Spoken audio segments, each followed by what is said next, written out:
Listo na ba para pumasok ang ISAF sa laban kontra kidnapping?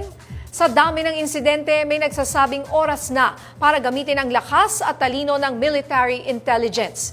Pero ano nga ba ang tingin ng masa? Gusto ba nilang mas mapalakas ang proteksyon sa lansangan kahit ibig sabihin nito ay kasama na ang sundalo sa solusyon?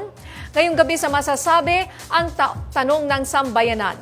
ISAF, laban sa kidnapping, game na ba?